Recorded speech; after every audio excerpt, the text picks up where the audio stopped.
This went live, by the way. Um, you all right, man? Just finishing eating.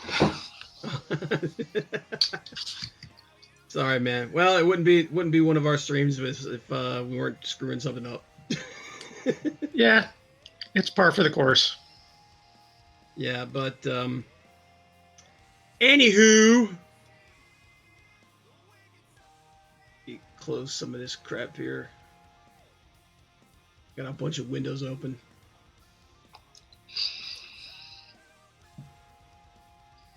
Let's save that.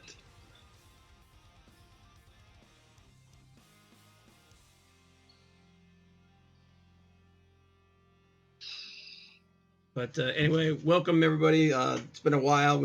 It's been like 3 weeks since we did one of these, but welcome to Nerd Culture Clash. This is a little bit of a different one. We're gonna be just laid back. We're gonna talk about some of our favorite horror comics, seeing that it's October. Yay! And what was that? I was going to say, yeah, the weather's finally cooling down. Yeah. Oh God, dude, it's freaking hot outside. Oh man, Is it 92 today or something like that? Yeah, it's really freaking hot. I'm glad I'm in the basement. But yeah, so like I said, this is my favorite time of the year. And it's also Inktober. So as you can see, I'm doing my first Inktober drawing here.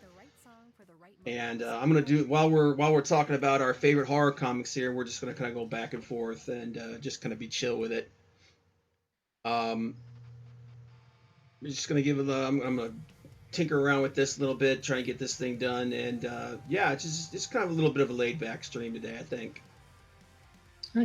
Just kind of ease back into it after the last couple of weeks. I've been working my friggin' butt off, and I was just half dead. So I couldn't do this show over the last couple of weeks. But yeah, being it's that time of the year, it's that time of the season. I thought this would be kind of cool to just chill out and share a little bit of what we like and maybe give some people some ideas.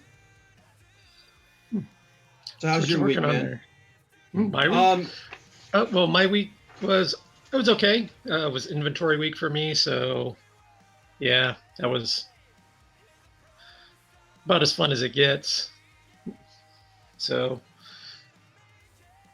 counting stuff in a factory is just surprisingly dirty work. But yeah, went to a couple scrimmages. Those are always fun because they're not that serious. So, people step out of their comfort zones to do other things they're not used to.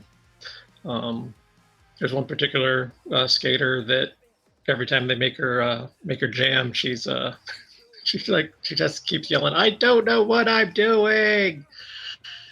So I find that rather amusing. Yeah, just to let everybody know what Tom's talking about. Tom is a non-commissioned officer or a referee? non-skating official, an NSO. An NSO. He keeps time and whatnot for women's rollerball. Roller derby. Rollerball. Rollerball's a movie based off of it. Yeah, I know what I'm talking about. Ish. We don't use motorcycles.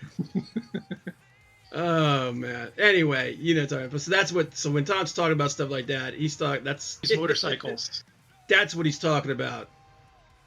So that's what I'm talking about. Real quick, I'm gonna go ahead and put the Hangouts link here in chat.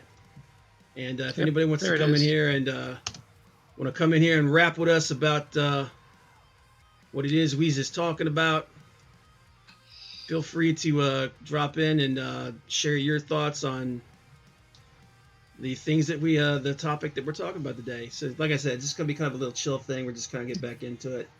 I'm trying to get caught up on things. And the other thing, too, is I I don't know if anybody out there has ever done Inktober, but it could be pretty daunting, man. I mean, it's drawing a day, which doesn't seem like much, but then again, if you have a style like mine where there's just tons of detail and everything, it's really easy to get bogged down and behind yourself. Like last year, I think I made it through 4 days before I got so backed up I just couldn't do anymore. Well, just subject matter can get, can after a couple days even start leaving you like, oh, what am I going to draw next? Yeah. And it was, and that's just kind of one of the things. And like right here, I already made like my first mistake. Like right here, like this was the first, this was like my sketch, because what I'm doing is like because for day one, let me bring up the list here real quick. Throw it up there. So as you can see, day one of the official Inktober is ring. The topic is ring. So I went through a couple different ideas. Like I was originally going to do a Green Lantern ring, like just like a big picture of a Green Lantern ring, but like have it be like broken and smoking, like it's been like the wearer's been killed or something. But then I'm like, no, man, this is Halloween.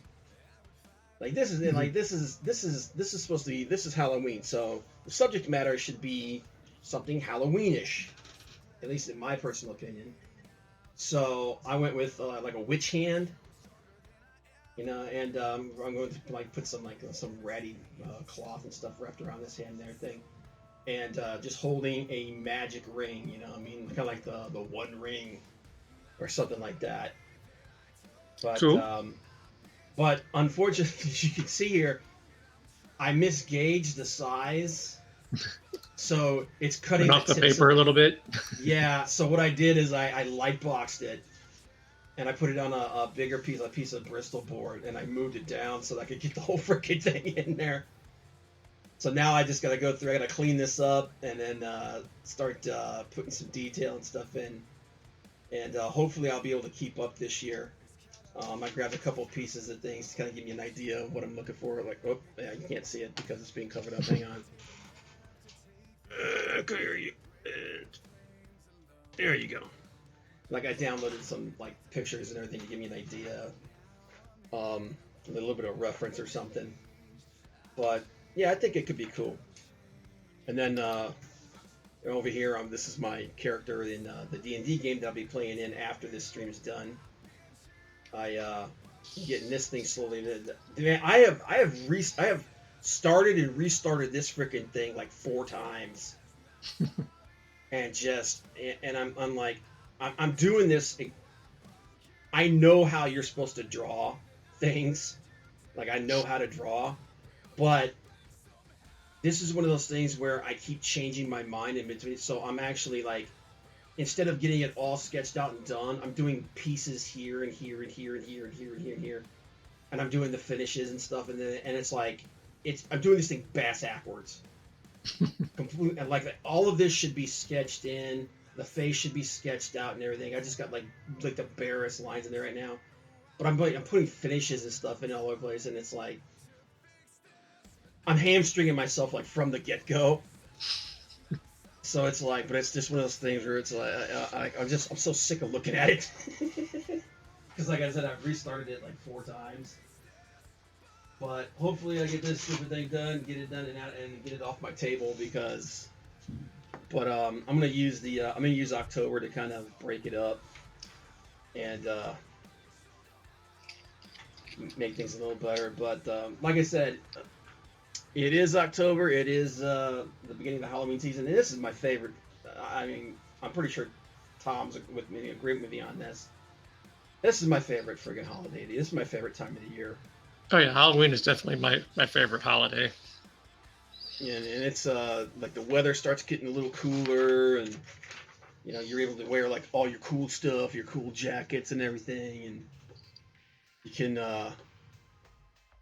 certainly makes it easier for me to go clothes shopping. So but and it's also just like everybody's a kind of a fan of horror in some way, shape, or form. whether it's like the old, like the classic stuff, like Bram Stoker's Dracula or Edgar Allan Poe, or the like the Eldritch horror stuff, like H.P. Lovecraft, or the new stuff like the gory stuff, like the the Saws Thing. and the other Yeah, movies like that.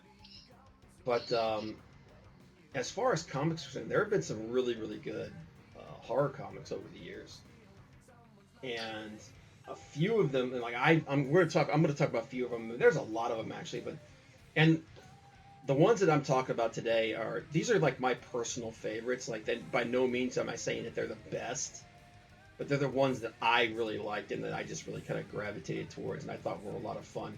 And so I figured I'll talk about them a little bit. I'll draw a little bit, and me and Tom will just give you our ideas of some of the things that some of the comics that have come out that are really cute. But I'm gonna go ahead and let you start off there, Tom. And I'm Okay. gonna draw a little bit here. Because one thing before we get started, I want to mention real quick. Although it does tie into the horror genre, because I watch Mummy and the Monkey on Friday nights. They had last week. They actually had a good movie on. It was Vincent Price and The Last Man on Earth. Yep. That's a. Let me see if I can if I get this correct here. That is I think wasn't it the first telling of I Am Legend? I don't know if it's the first, but it was pretty early. Yeah, it's basically Vincent Price. Everybody knows like what I Am Legend is. It's was A it novella. it was it was a novel that was turned into a movie. The first movie was called Omega Man with Charlton Heston, and then later on, then like I think just a few was it like maybe 5 or 6 years? No, it's almost 10 years ago now.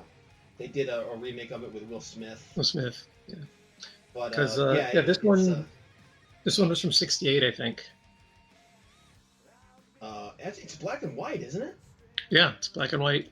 Pretty low budget too, but I mean it's not super low budget, but I think it was earlier than that. I think it was like 58. I think it was like 10 years earlier than that. I might be wrong. Well, I mean, this one it starts off with him. He has the calendars on the wall, and then he just starts keeping track of time on the wall. And it was up to I forget when, but it was in 1968 was the latest calendar that he had. Okay. Handwritten on the wall. So that's probably like he started it, and that's where he was. Oh, so that's the date he was at that point. Yeah. Okay. But go ahead. I'm sorry, I didn't mean to interrupt you. But anyways, yeah, it's a good movie. Although, the problem with it being a good movie is they do the sound drops and edits into the movie. So some people don't like that, and they usually show some pretty B movies, so it really doesn't make a whole lot of difference. But some people had already complained about that this is a serious movie and you shouldn't mess with it, but they still did the same thing. This is a classic. How dare you parody it? Well, it's their show. That's what they do. So yeah, and it's people taking things too seriously. Yeah, and they actually had some really good, at least in my opinion, some drops because with editing now you can do a lot of editing to things, and one of their running gags is splicing or placing John Saxon somewhere in a movie. They do it pretty much every week because there for a while, like for almost a month straight, since they do a lot of B movies, John Saxon was like in 4 straight. So they just John Saxon was in a lot of. John Saxon was kind of like what's his name? Was it Ron Howard's brother, Clint Howard? Yeah, in everything. He was in like freaking everything. It's like, dang, dude. But so anyways, that was on. But the thing I was going to get to was Grim Gory was actually wearing an old Cleveland Hellbombers T-shirt, which is one of the old roller derby teams. Oh, there you go. That I decided to become a fan of because I saw the logo and I'm like, I'm a fan of that team. Sight unseen. What's the logo? It's just like a devil girl in a bomber jacket, and like the aviator headgear. Okay. So it's pretty cool. She's like holding one of those classic old bombs with the fuse sticking out of the top of it. Oh, like the cartoon bombs, the big round thing. Yeah. Nice. So I got a kick out of that. So yeah, that was Friday night.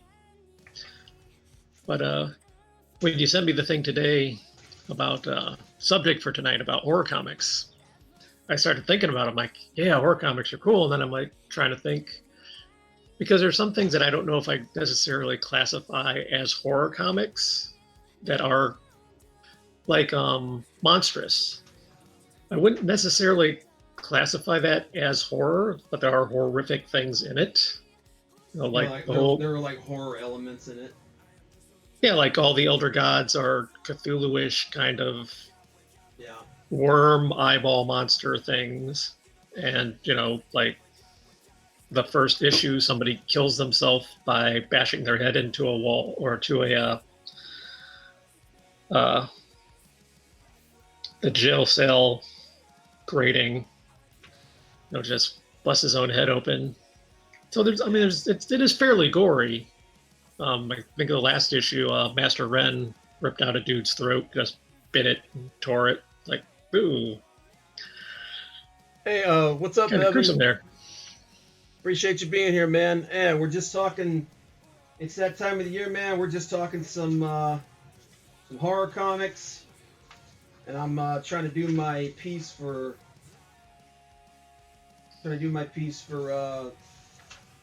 Inktober.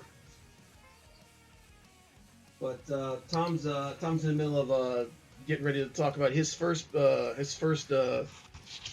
comic. So what you doing, Dom? So anyways, yeah, I was thinking about that, the whole of what actually is a horror comic. I started having flashbacks to when I was a little kid, and I used to get like creepy, and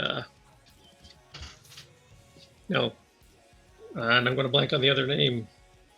There were two big ones when I was a kid. One of them was creepy. You talking about the Tales from the Crypt, or that was there's another old horror comic anthology thing. But I think I know what you're Eerie. That was it. Eerie. Yeah. Yeah, Eerie was the other big one when I was a kid. And I did have a couple of them, but the one thing that came up was,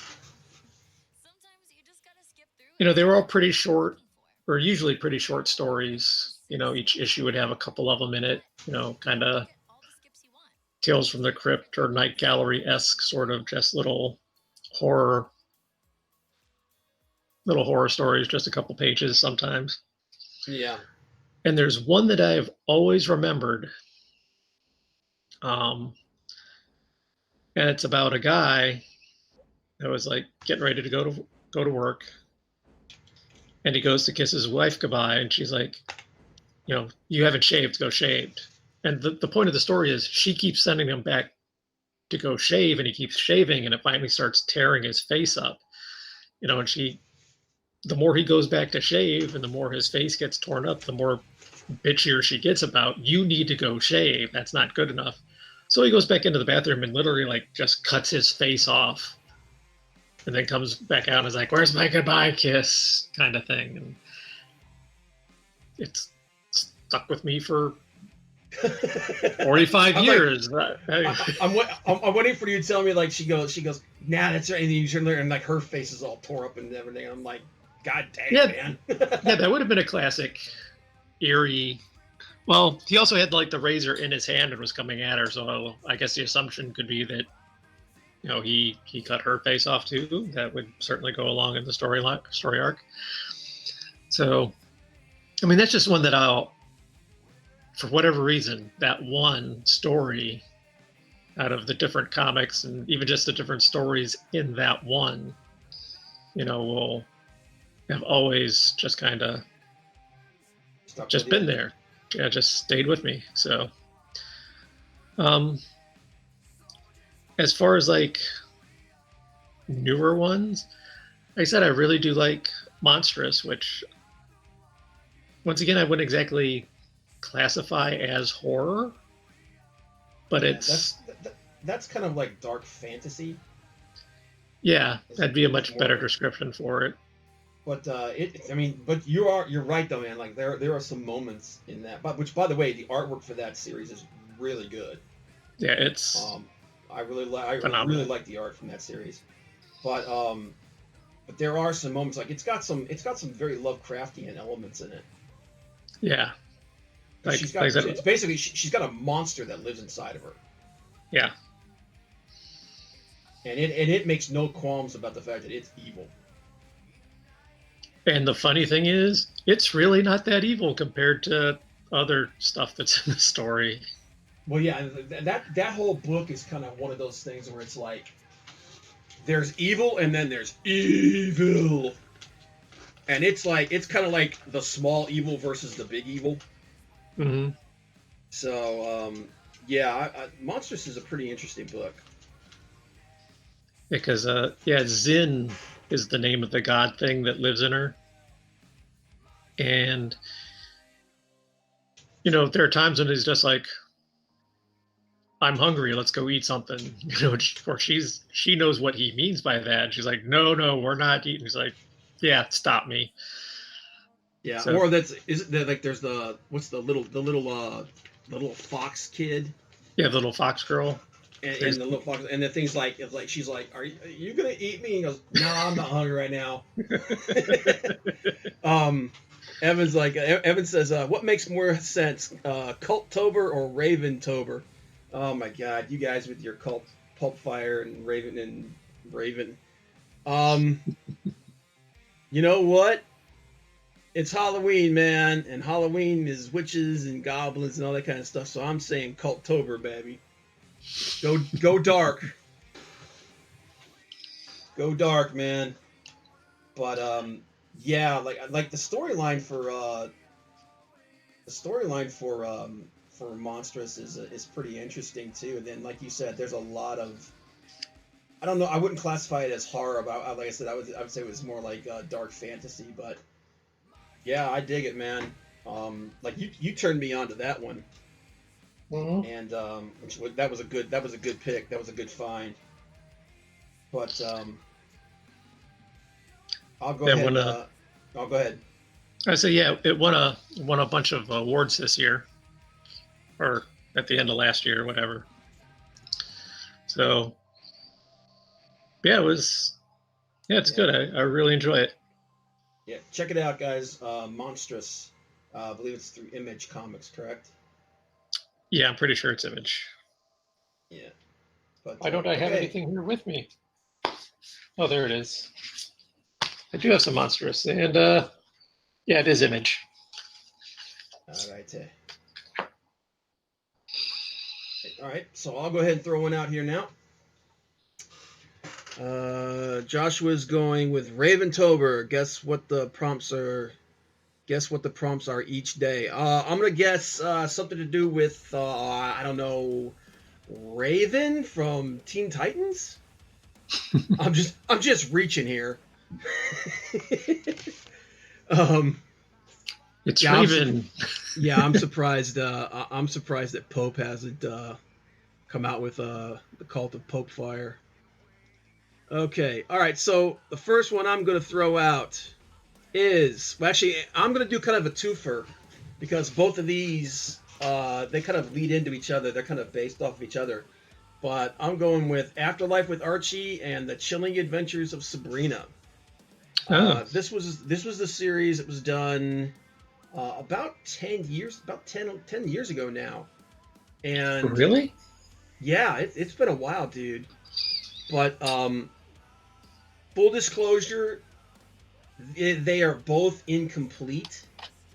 They both got up to about issue 10, and for some reason, they just abandoned them. They just stopped doing them. They kept like for years they're like, oh, we're gonna go back, we're gonna finish it, we're gonna finish the story, and they just didn't. And now I think part of it is because they wanted to move into different mediums because like recently they turned Sabrina into a Netflix show. Mm. And I think what happened is they were just like, yeah, we don't really care about the comics anymore, so we're just going to work on TV shows. And the TV show Riverdale is very loosely based off of Afterlife with Archie. And when I say based off, I mean it's like damn near not, like almost nothing that happens in it is in that freaking show. That show is like Archie 90210 with a little bit of a dark humor and stuff like that in it, and like dark storyline. I think like because I only watched like one or two episodes of that show, and it involved there was a storyline involving a serial killer, but it was a bunch of woke crap. But when this series had come out, and when someone told me to suggest this to me, I'm like, seriously, dude, an Archie horror comic book? That sounds like the dumbest thing on the planet, because I've never been an Archie fan. But I picked it up on a suggestion, and holy crap, if it didn't end up being one of the coolest friggin' horror books I've ever read. Real quick, Evan says Joshua didn't quite think it through. Should I mutiny? Yeah, dude. Yeah, just for spite, jump over to the Pope Fire, and then stay with Pope Fire for about halfway through, and then mutiny again, and create a new cult like the cult of Robin. Yeah, the acolyte of the Bat God. But book on the right looks cool. Yeah, they were both like I said, I was really shocked. The best way I could describe Afterlife with Archie is it's set in the world of Archie, which is like the city and town where they live in, but it's The Walking Dead. But unlike The Walking Dead, where like the zombie breakout is caused because of some kind of something biological or something like that has happened, this is 110% supernatural. Because what happens is at the very beginning, and I'm gonna spoil the first issue a little bit, but it's not that big of a deal. If we all remember, like if you've ever watched any of the old Archie comic books and stuff like that, or the Archie cartoons, you know that the character Reggie is kind of a jerk. And in this book, where they're basically making a kind of it's kind of like a serious take on those characters. Reggie's more than just a little bit of a jerk. He's a straight up like just crazy, like narcissistic, bullying. He's a piece of crap. Like he's a total piece of crap. And he's driving home. He's Wait, are you Church of Starfire? No, hell no, dude, man. I follow the one and true first acolyte of the Bat God. Kneel to the Grayson. But I swear to God. But he's drunk driving home, and he sees the character Jug has a dog named Porkchop. He sees his dog on the side of the road, and he literally swerves and hits the dog on purpose. Like he's that. That's kind of a douche mood. Oh yeah, dude, he's that kind of a person. So, Jughead apparently knows about the character Sabrina, that the fact that she's a witch. So he takes his dog to her, and he begs her to save his dog, like to bring his dog back, so do whatever it takes to bring his dog back. And so Sabrina, it kind of goes like a Pet Cemetery thing, and she casts a spell to bring his dog back to life. And she tells him, okay, this says, you have to wait for it to take effect and everything. And as Jughead leaves, her cat tells her, "Yeah, you did something really bad, and something terrible is going to happen because of it." And this is portenting some things. So that night, his dog comes back, but his dog is like this undead, mutt, ugly, crazy thing.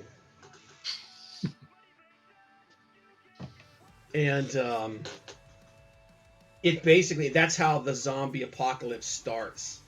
Is the dog bites Jughead? It turns Jughead into kind of the master zombie, because unlike regular zombies, uh, they're not entirely mindless, and like Jughead becomes almost like this super zombie, and so slowly but surely, like they're like they have they kind of do like those the stereotypical 1960s things, like they're having a school dance and all that kind of stuff, but they put more of a modern slant on it, because they're trying to take the Archie tropes and stuff from like that era and bring them into the modern world. So it's really clever how they did it, but but long story short, Archie kind of becomes like the Rick Grimes on, like, they're doing a kind of a callback to The Walking Dead.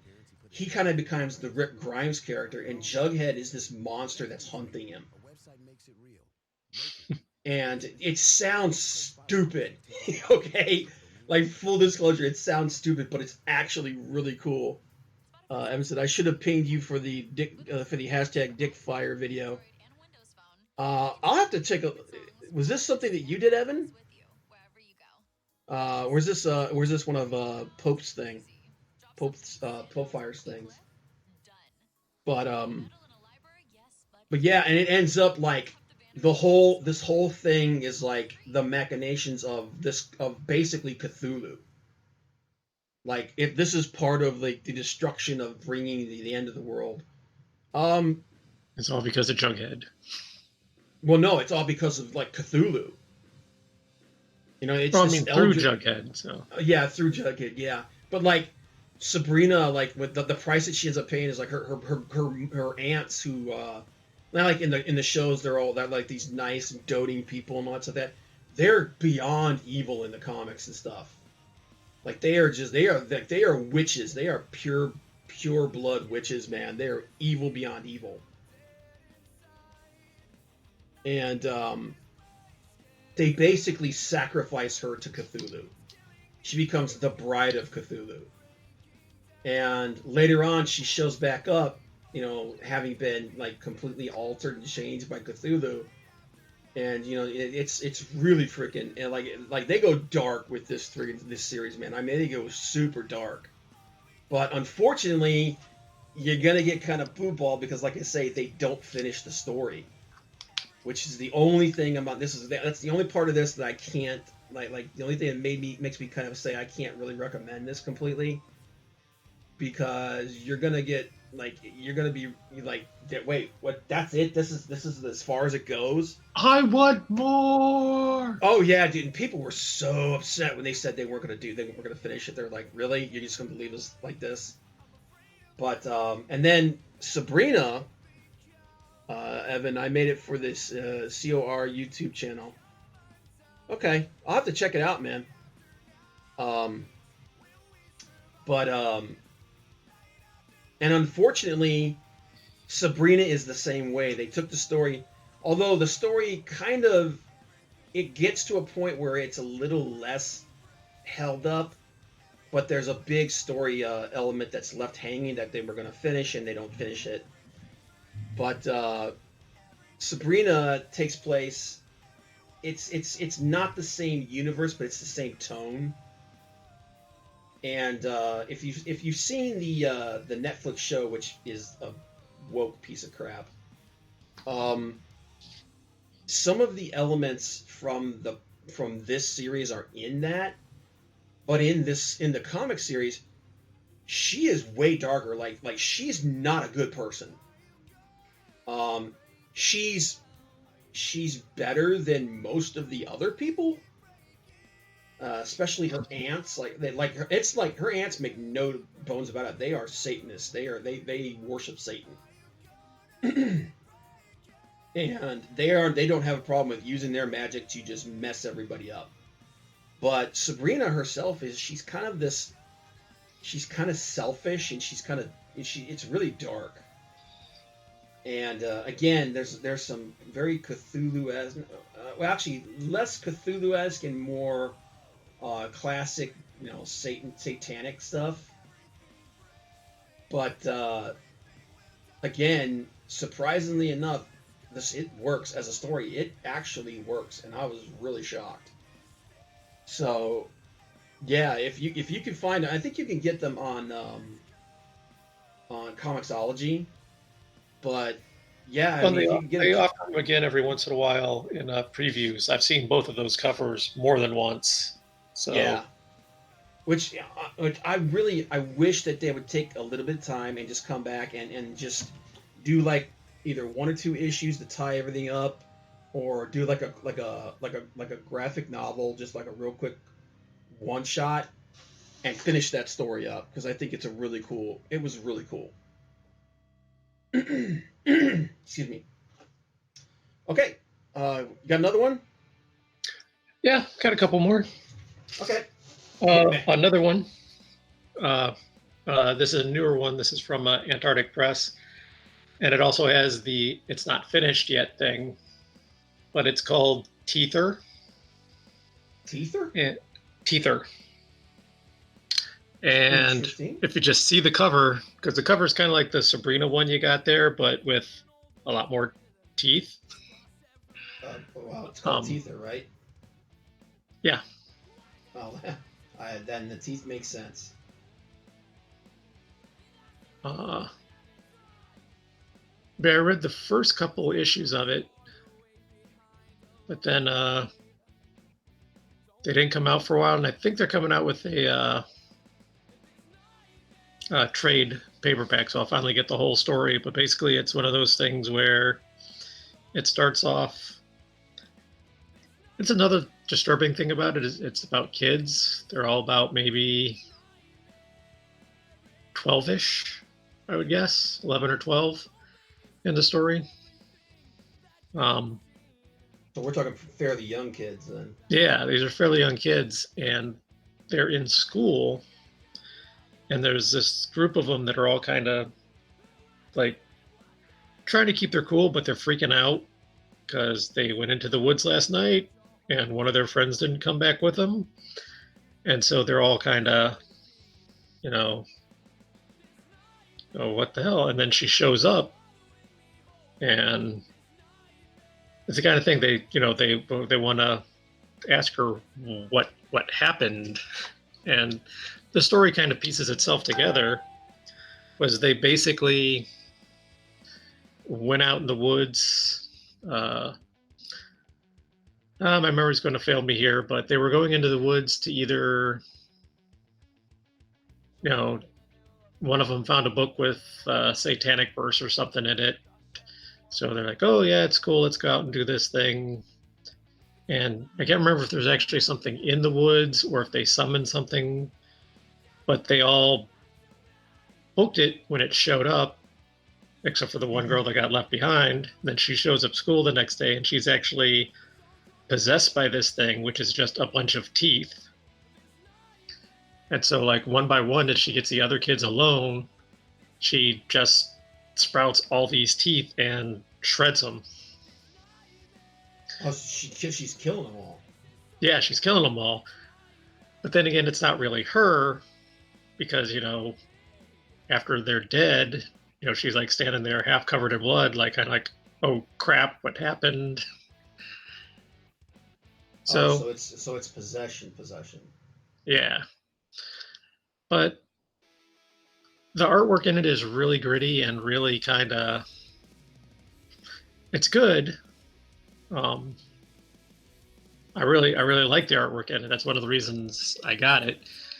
But yeah, it's kind of gruesome. Little kids literally shredding each other. So yeah. So there's that But one. yeah, anytime you have a book like that, like if it gets super graphic, a lot of times it could be a turnoff. So, Well, it's um, not super graphic. I mean, it's not like like Crossed or whatever that one is that oh, that thing is brutal, man. is just buckets of blood. Like every Yeah, page, it's like, why didn't you just paint every page red and call it an issue? yeah, that's a comic that's like, yeah, it should come with a freaking warning. Yeah. Um. So yeah, that one, Teether, like I said, which I really enjoyed. For as much as it is, like I said, they need to get it finished. But yeah, I really like that one. Let's see another one. Oh, can't think of the guy's name, but the comic is called Boneyard. Um, Once again, it's not really horror. It's actually a lot funnier than you know some comics, but it's about this guy that basically inherits a graveyard, and all kinds of things live in this graveyard. There's all the classic monsters. There's a bunch of demons and imps and different things like that. There's a skeleton, a wolf man, a creature from the Black Lagoon, vampire. All live in this graveyard, and it's just his misadventures.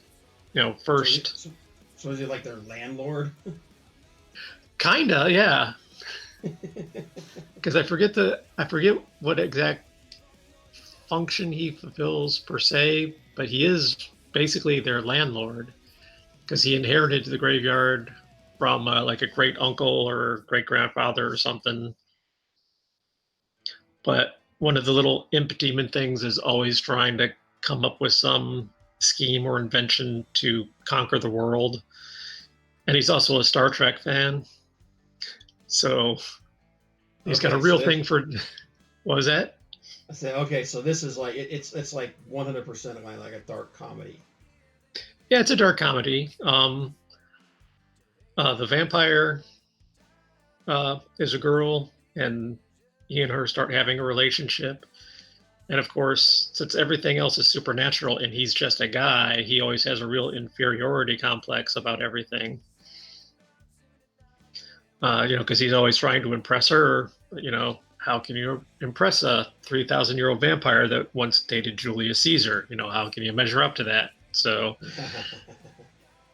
yeah, he has his own little, psychological, like I said, inferiority complex thing that's always going on. So, a lot of times the little demon that's always trying to take over the world, will be like, "Hey, I got this potion. It'll make you strong. That'll impress her. Hey, how's that sound?" And it never goes well for him. Um, and then also the other female character is the oh well, there is a witch too that lives there. Um, but the creature from the Black Lagoon is a female character, and she has a surprisingly tragic backstory that they get into once. But uh, I'm trying to think of the name of the guy uh, that writes it and does the art. I want to say it's Richard Moore. He did Far West and also I'll some think of adult it. titles that are slipping my mind. Yeah, I don't think But that name doesn't ring a bell for me. um, like I said, I think that's who does it. Um, Once again, he's a guy also that I really like his style and his sense of humor. Um, but in the last, because I think there's 4 or 5 graphic novels, and then the last like standalone issue, he and the vampire girl went out on a date, and she's wearing go-go boots, but she keeps referring. Well, everybody keeps referring to them as "fuck me boots," Okay. but every time somebody says it, a bat flies by and covers up the word "fuck." Okay. And it's so funny because they're like, "Wow, it's weird that bat shows up every time we say," and Oh, so so it's kind of like a fourth wall thing. yeah, yeah. There's a lot of bats out tonight. So, but yeah, it's That's good. kind of cool. It's got classic horror monsters in it. It's pretty funny. I certainly enjoyed it. Awesome. So, so you got anything else? Oh yeah, I got a bunch of them, man. Oh. You know me, dude. Um. All right. So my next one is, and I know this is going to be a little cliche because we're all kind of sick of it at this point, but The Walking Dead. So, Yeah, good one. Evan, I got something. Hey, Evan, man, if you want to jump in here, bro, I dropped the link to Hangouts in here. If you want to drop by and just talk about it, or if you just want to type it in the chat, either way, man. But get your Tidy Labs running. Tidy Labs. I'm pulling a blank on that, man. It's tight. Oh wait, I think. Oh, that's right. That Tidy Labs is the thing that connects to D Live. Yeah, that's. I'll be honest. I'm kind of dragging my feet on getting all the D Live stuff set up and everything. But which one you got, brother? Um, I'll go ahead and wait here for a second. But yeah, Walking Dead. So at this point, we're all kind of sick of The Walking Dead. It's been around for. I think it's been around for more than 10 years now. Uh, It's been a while. yeah, it's been out for quite a bit. Probably closer to 12 or 13, I think. Oh, I gotcha, man. Yeah, I was look. Yeah, I've got like I said. I apologize and thank you for the donation, by the way. Um, I've been dragging my feet on D Live, man. To be honest, it doesn't help that the last couple of like the last 3 or 4 weeks, I've just been basically working myself to death. But I pretty much put everything on hold the last couple weeks. Tom will tell you about that. I mean, I just basically went zero dark 30. Yeah, just Um, disappeared for a bit. oh God, man, it was just so much to deal with. But the thing is, when The Walking Dead first came out, it was a great book, man. Like it was really cool. It was very interesting. It was interesting because I mean, it wasn't anything that we'd never seen before. I mean, it's a zombie apocalypse, and we've seen the zombie apocalypse for 20, 30 years, but at this yeah, I mean, since Romero. But the difference in this is that the focus was not on the zombies being the most dangerous thing in the world. It was the humans. And there was that reveal later in the book where Rick Grimes, the main character, says that the zombies aren't the Walking Dead, the humans are. Because it's basically the humans fighting against like fighting against this impossibility that there's no way that they can win. So it was an interesting take on the situation. And when it first came out, it was a great book. The writing was fantastic. Um,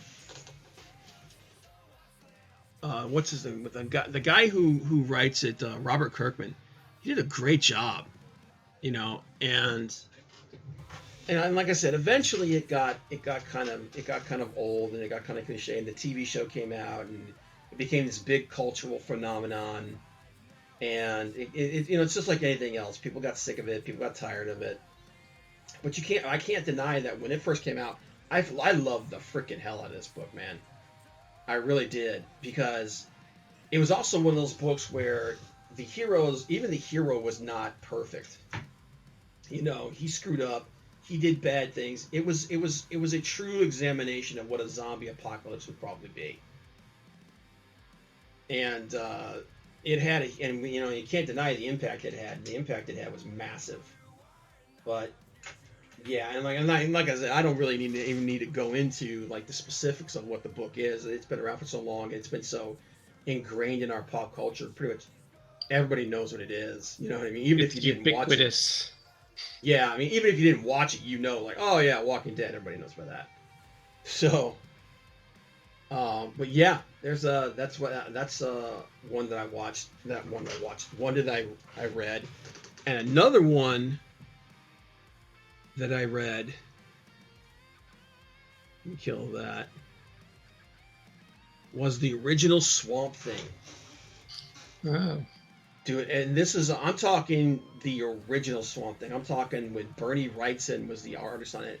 And if you don't know who Bernie Wrightson is, when it comes to horror and comic books, Bernie Wrightson is it, man. Like, Bernie Wrightson defined the style for horror comics. And the, hands down, one of the best comic book artists ever. Like, just 110% one of the best comic book artists ever. But when Swamp Thing first came out, it wasn't. It was less about the. Obviously today the whole thing about Swamp Thing is that he's the.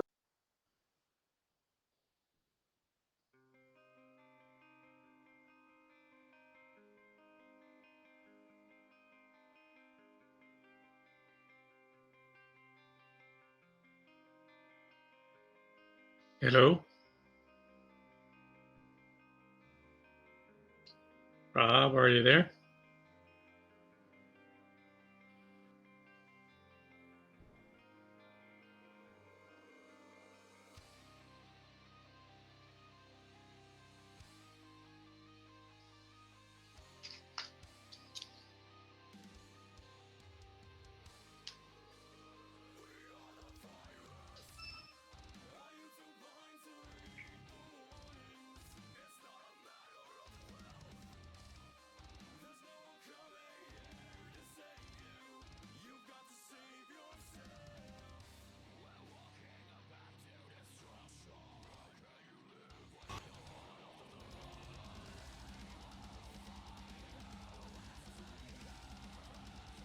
Hello? Are you back? Hey, Rob.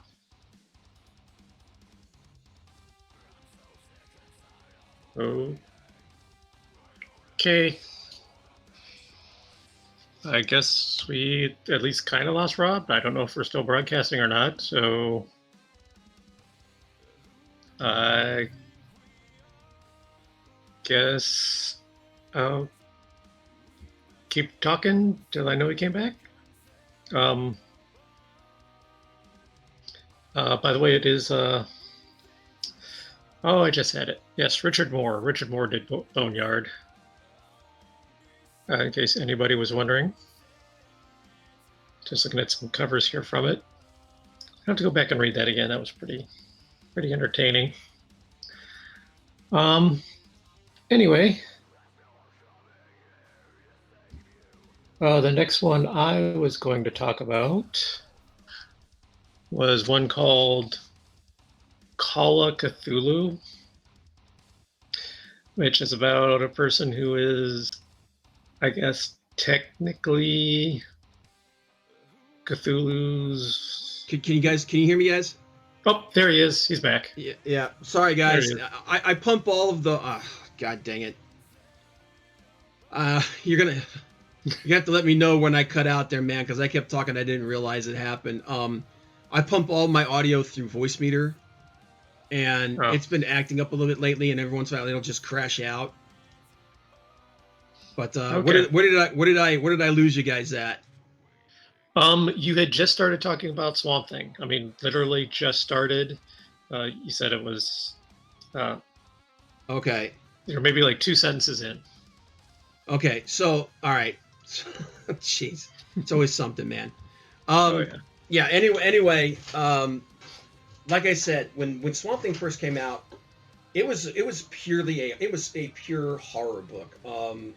Lately, like more and more lately, they kind of present it as more of a superhero thing, like like he's an elemental, he's the defender of the green, um, that kind of thing. But back in the day, when it first came out, it was straight up a horror anthology book. Like he was taking on demons and werewolves and demonic entities and just Lovecraftian stuff. Like it was pure horror. And if you know anything about Bernie Wrightson as an artist, he is literally he is pretty much the standard, the gold standard for horror art in comic books.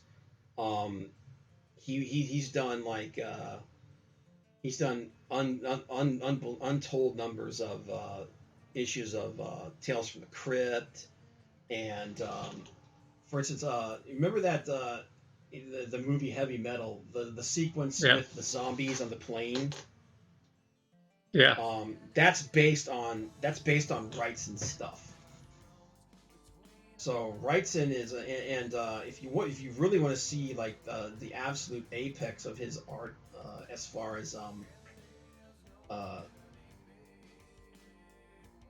as uh, like um, where his style goes,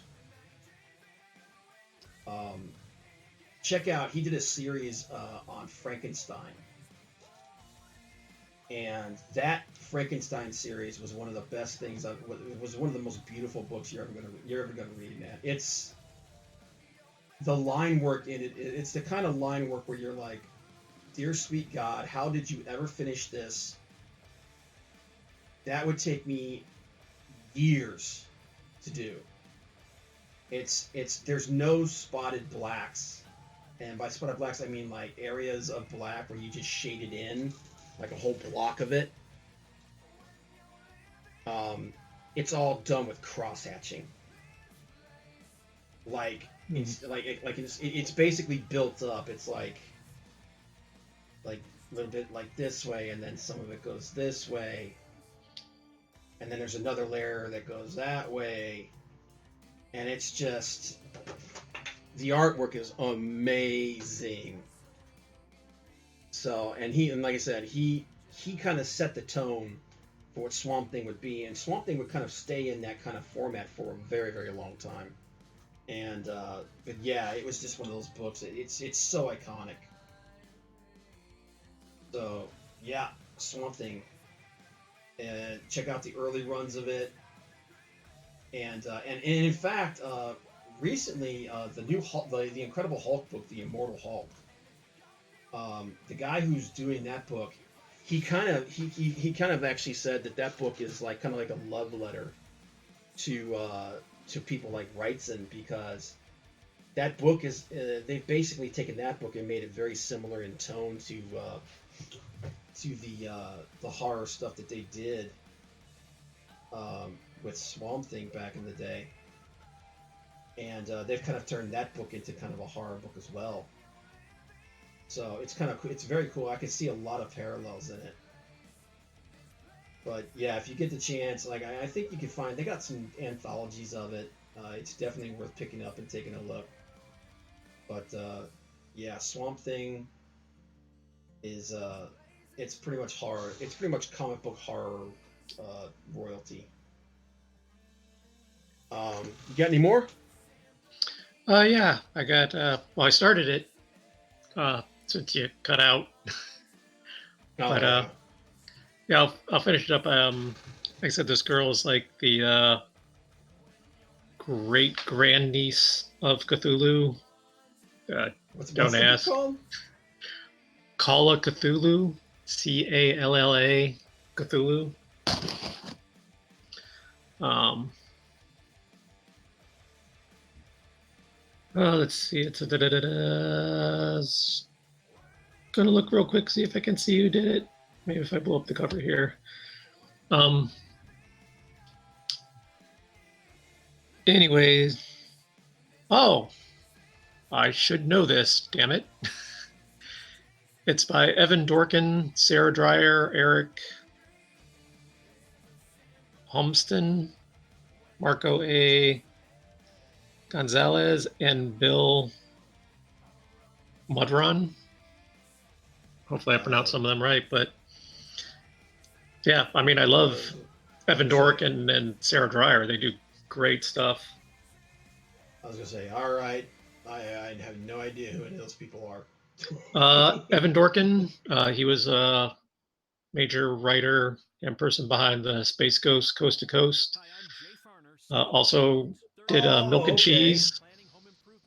Oh, okay. I do know Milk and Cheese. So yeah, if you know Milk and Cheese, you know him. He's done a bunch of goofy little stuff like that. But yeah, I completely forgot that Evan Dorkin and Sarah Dreyer did this. So cool. Yeah, it's really cool, and they're trying to keep her in the family, but she goes out and hunts monsters instead.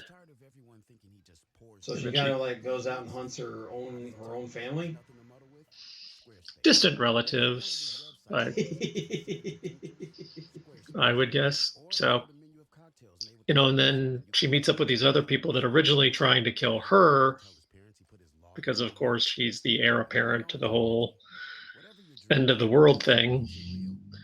But then they all join forces like a plucky little band of monster hunters and go out and hunt monsters. So this is more of more of like a funny thing. Not really funny. I mean, there is some humor to it, and the house that she inherits is kind of sentient. Okay. And I guess it gives her stuff or something, or yeah, I mean, not necessarily. I really don't know if it gives her stuff, but it pretty much takes care of itself. And burglaries really aren't a problem if you have a possessed house because the house will take care of it. Gotcha. So yeah, it's good. I really enjoyed it. And it's, of course, by Evan Dorkin, who, ever since Milk and Cheese days, has been a favorite of mine. Hey, what's up, Jimmy? Ortiz dropped in. He said, "Nice layout. Thanks, man." I'm kind of struggling here a little bit, trying to figure out how I want to finish this thing, but yeah, I'll get it done, one way or the other. But how you doing today, man? Thanks for dropping by, brother. Why is the cosmic cover covering the artwork? I'm showing. We're talking about different horror comics that we like. And this was I'm just showing like this is the first issue of Swamp Thing, the original Swamp Thing, with Bernie Wrightson, talking about Bernie Wrightson's art and how like pretty much Bernie Wrightson set the standard for like art and horror comics, man. And I actually got his that Frankenstein project he did like right before he died. He died about I think he died 2 years ago, but. I mean, Wrightson's stuff is just sickening. It's just absolutely crazy. But, yeah, so, what was the name of that one again, Tom? Call of Cthulhu. All right, check it out, guys. All right, so the next one up for me, Stefan Sedgwick's Death Vigil. I've actually, like before, when Tom and me were doing a podcast that never ended up getting put out on the air because I had a technical malfunction. I lost all the episodes because I sat on my hands and it never released them. Death Vigil is an indie book that was created and published by Stefan Sedgwick. Stefan Sedgwick, if you guys over the years you may have seen his work. He started off on Witchblade, and then he moved from Witchblade he's done other books, including an Aquaman book. Most recently, he was doing Justice League Odyssey, which is actually a pretty good book from DC. I like it. Paul Fire likes it. I don't know if that's a good endorsement or not. But Stefan's artwork is amazing. He also does a very risque kind of adult book um, called Sunstone. If you're not into that, the erotica, you might steer away from it. I The thing If about you're not into Stefan, erotica, you should steer away from that. yeah, absolutely 100%. But the thing about Stefan that really intrigues me about the guy more than anything is his sense of humor. Dude is freaking funny. I mean, the guy is just he's funny. He's beyond funny, man. He has a really fun sense of humor. Is the best way I could describe it. And that sense of humor kind of goes into all of his books. Like right now, he's doing a uh, tweeted me out. Thanks a lot, brother. I appreciate it, man. Why is E on YouTube? Because I'm streaming. I'm multi-streaming. I'm streaming to D Live and to YouTube. So it's taking both the chats and it's combining them. But appreciate it. Yeah, and you guys, please share this out to social media. Like this is the only way. That's the best way to get this channel to grow. The more people that come in here, the more eyes, the better. And like I said, guys, I dropped. I might have to do it again here real quick, but I dropped the link here to the Hangouts. If anybody wants to come in here and just talk and chill, let me copy that, and I will do that again real quick here. But so the storyline, he may not know you're here. What's my D Live? My D Live is Comic Book Bob. Yeah, dude, it's everything is Comic Book Bob, man. All my stuff. But Keep it simple. yep, that's I do it, man. It's all Kiss, man. Keep it simple, stupid.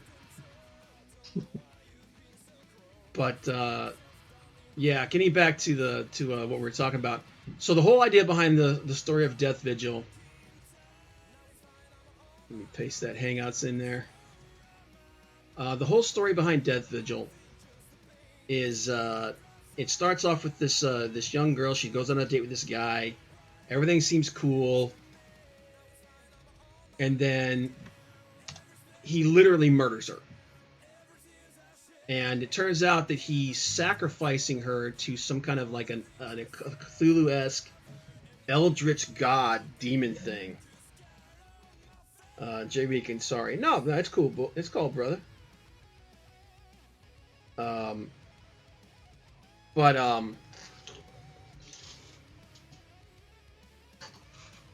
he basically sacrifices. He says like, you're special. I'm sorry, but I need to do this. And he sacrifices her to get power from like this, like literally this tentacle Cthulhu-esque monster thing.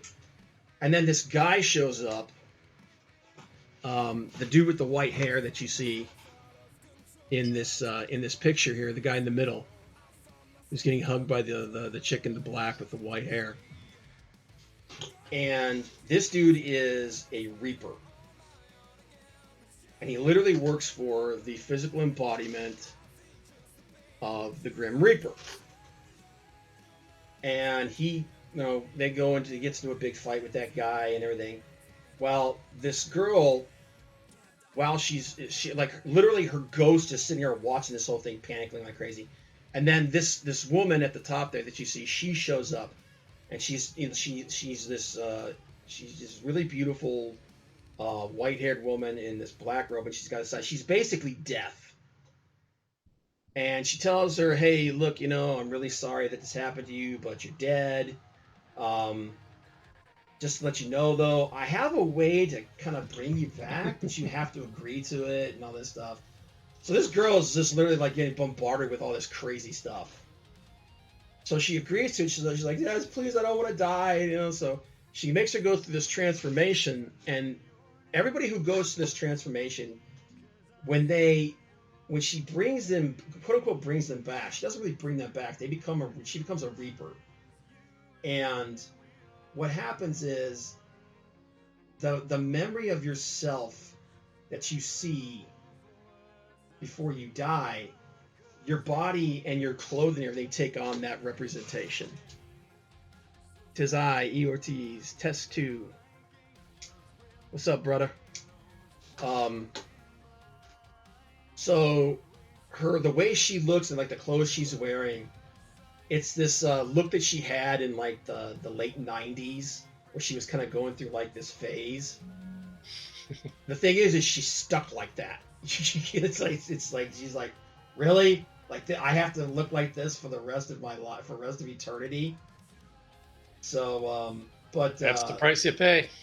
yeah, and so the whole storyline, uh, basically revolves around the Green Reaper, whose name is Bernice, and she has like a whole family of these Reapers, and they're all different people from different walks of life. Like there's one kid, there's a kid who's like he died in the mid '90s when the gamer craze was starting, and like Magic the Gathering was the big thing, and online MMOs were just beginning to hit, and they were going, and it was just blowing up, like, you know. And so and they all get like a special power and a special ability. Like the guy in the white, his name's Sam, but his code name is Digger, because he has his spectral tools are a shovel and a pick. And I can't remember exactly what it is. And whatever their thing is, it always comes from some element in their life. And like for instance, hers ends up being a feather quill, that because she was like a writer, and she had this feather quill when she was younger, and that's what her tool is, her Reaper tool, and she kind of has to figure out what her tool does, and like, you know, it's so then so you've got them, and then you have the warlocks, which are those, like that guy that tried to kill her. He was a warlock, and they're basically the minions of these eldritch monsters, these demons, these eldritch monsters that are trying to, you know, like corrupt humanity and take over everything. And they're the natural enemies of the Reapers. But there's one warlock who has a daughter, and his daughter is best friends with the gamer kid. But his daughter picked this one up today. Oh, Death Vigil. Um,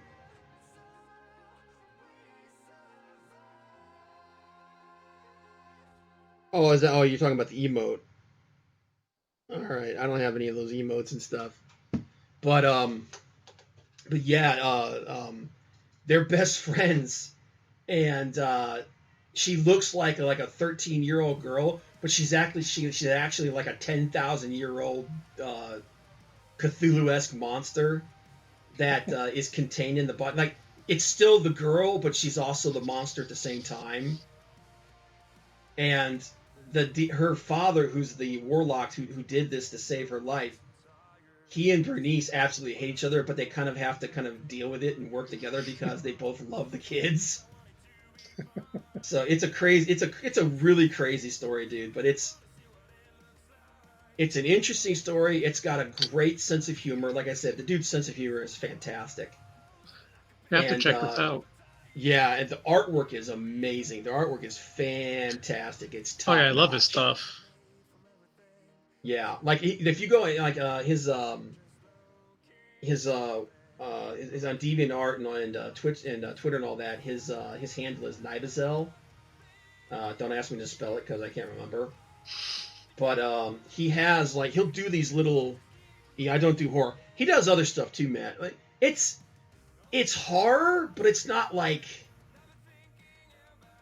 Gruesome. But it's not like it's not like bunch of gore and stuff like that.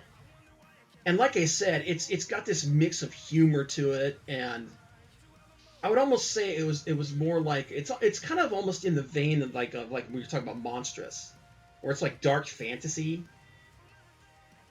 Um, but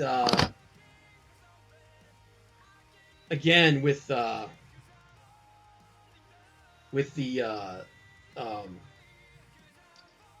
the artwork and everything, like his sense of humor is art. It's just so freaking good. But he'll do these little. But like I said, on his YouTube and his not his YouTube, but his my brain doesn't want to work today. His Twitter and all that stuff. He'll put these little vignettes out, like these little joke things. Like he did one where it's Superman and Lois Lane are gonna they're about to get a little frisky there. You know what I mean? And they're kind of talking with innuendo, and he's like taking his shirt off. She's like, oh, and he goes, yeah. He's like, fresh off the farm, baby, and all that kind of stuff. And then you can see that he's starting to take his pants off. Then she goes, "Oh my God, what is that?" And he goes, my penis." She goes, "Why does it have pinchers?" And he's like, "To hold you." And then underneath there, there's a little blurb that says, "And this is when Lois Lane remembers that Superman is an alien."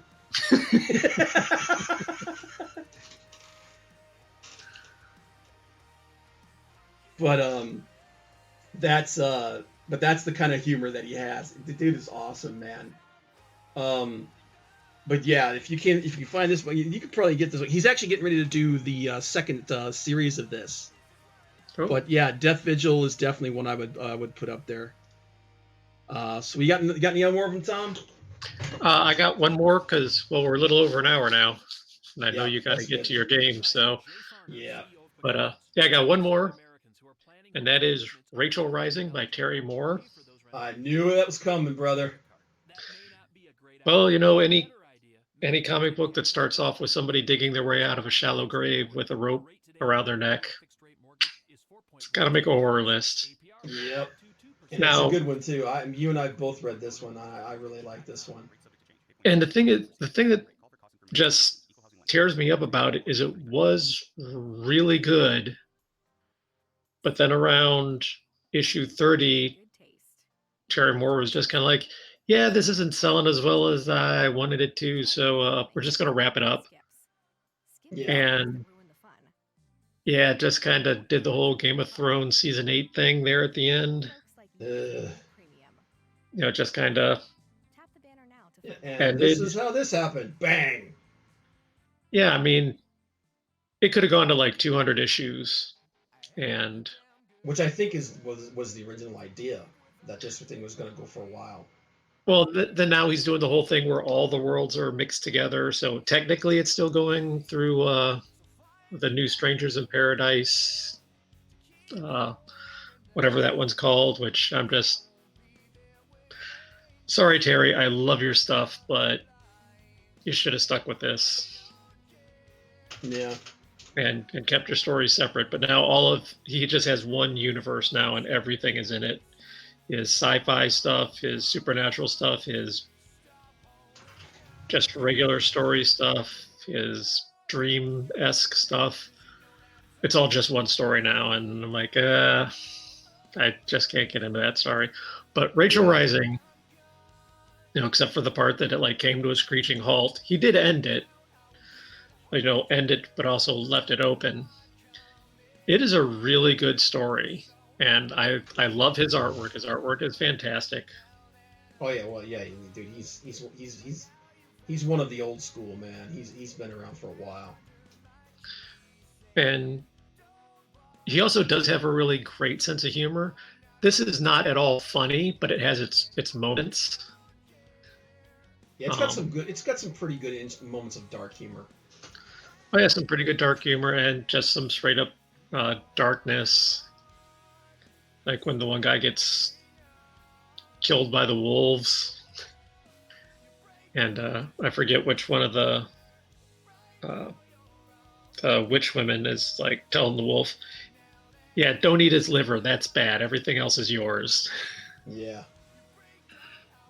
But yeah, it's a really good story. Yeah, it's basically, like I said, starts off with this woman clawing her way out of a shallow grave. And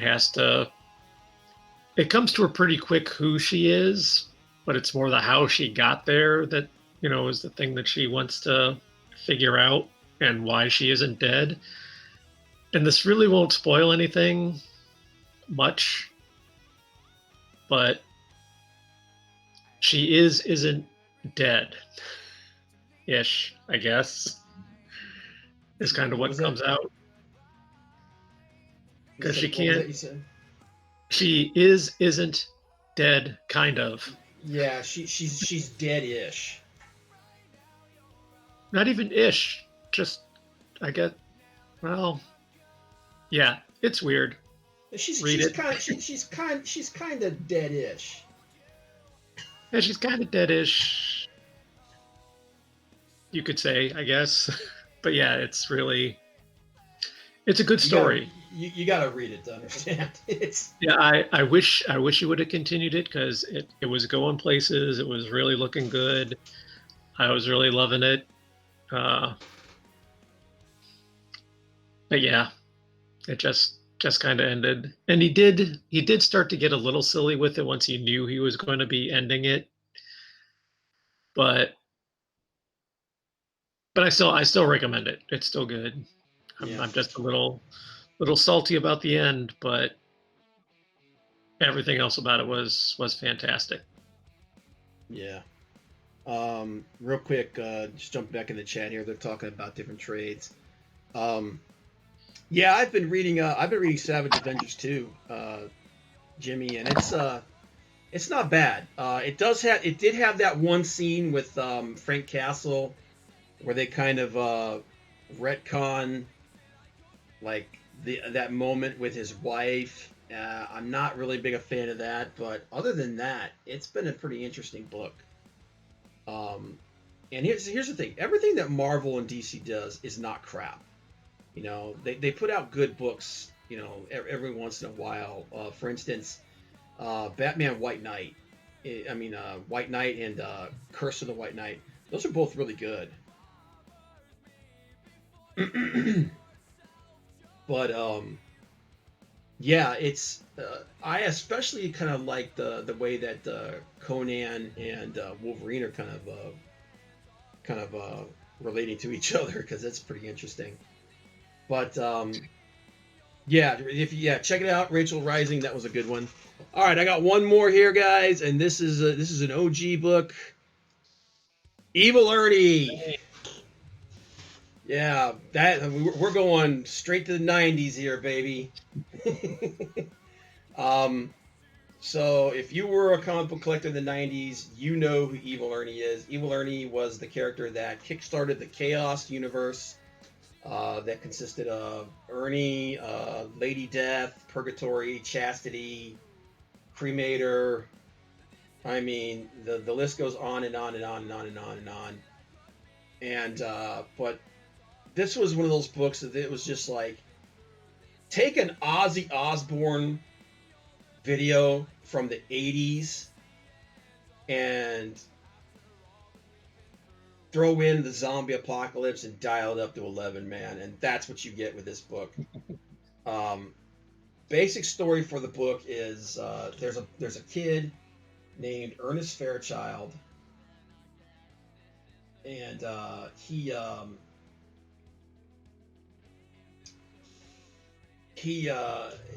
has certain abilities. He's this kid. He's born with certain gifts, and he can when he draws something, he kind of see it's kind of like he sees the future, but it's also that he can kind of affect it. So when he draws a picture of something, it happens. It comes to pass,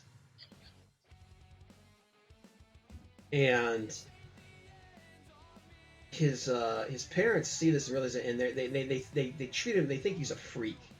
So his parents are very abusive, and eventually his power evolves to where he can actually read people's minds.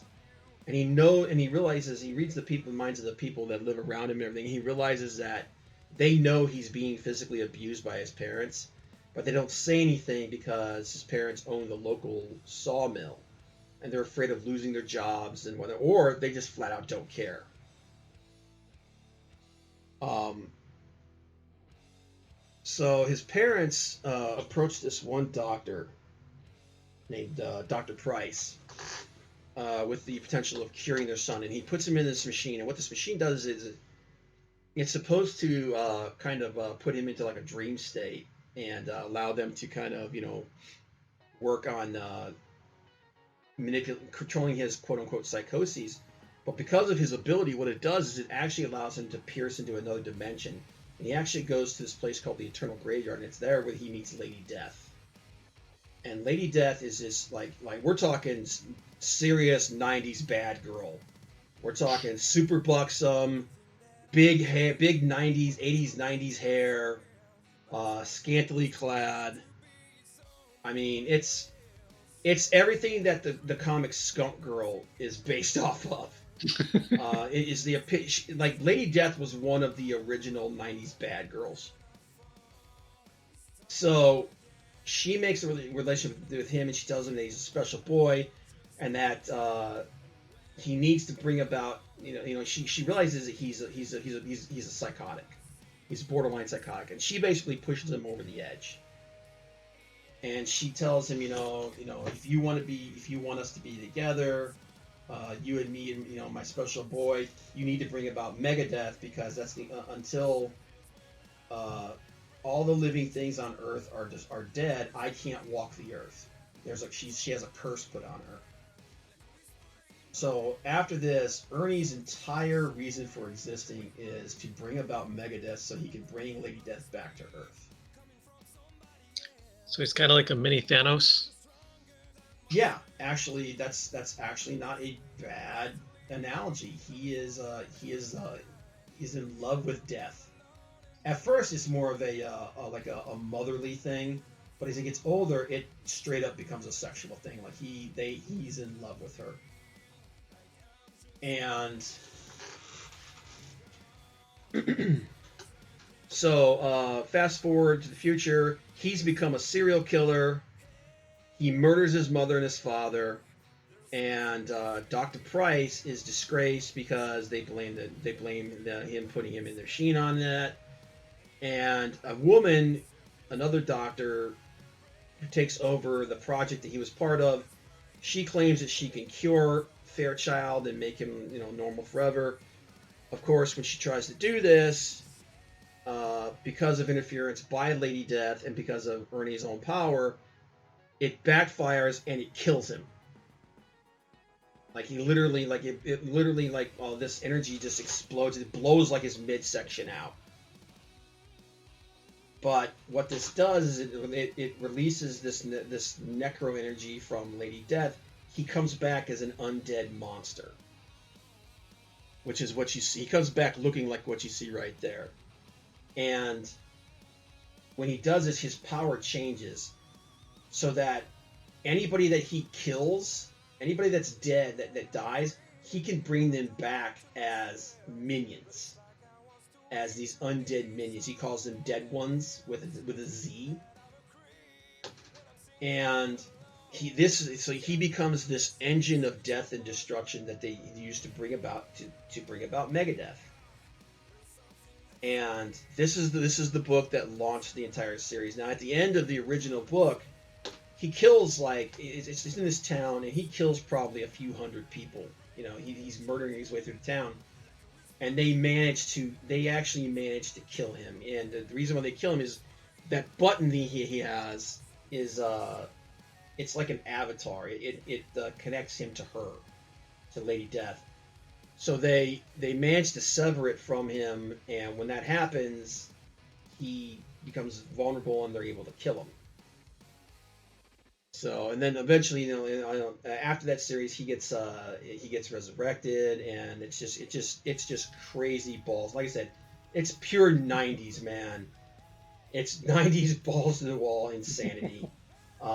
Lady Death becomes her own character. Like I said, she was one of the characters that launched the bad girl craze.